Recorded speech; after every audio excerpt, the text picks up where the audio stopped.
Okay, so how many of you drive a car?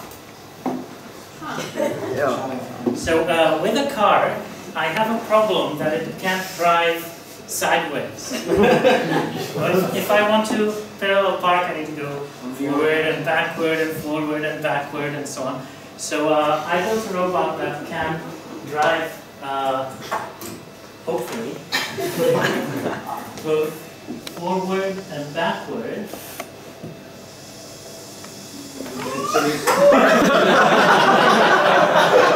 I'll explain that in a minute. And maybe sideways. Please work. No. Okay, so this is a perfect case of the demo effect.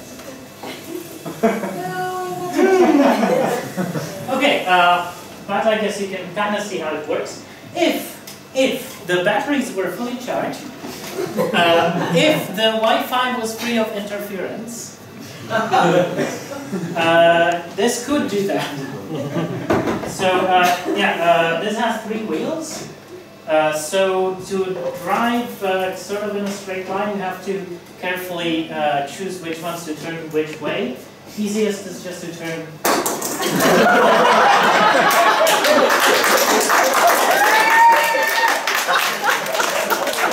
What do you say? Thanks for the block. There's a block.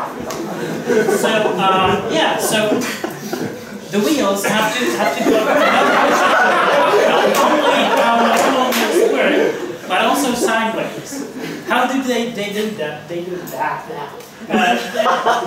They're called omni wheels. They have these little spinners on the ribs, so you can drive them this way with the motor, and this way they just slide. So they let the other wheels work in that direction. He can actually pass this around.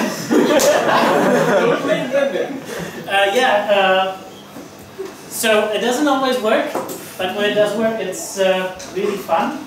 And people were asking me if I want to put a camera on it and make it be some kind of Terminator style self-conscious thing. I don't want it to do that. I would be happy if it just drove around.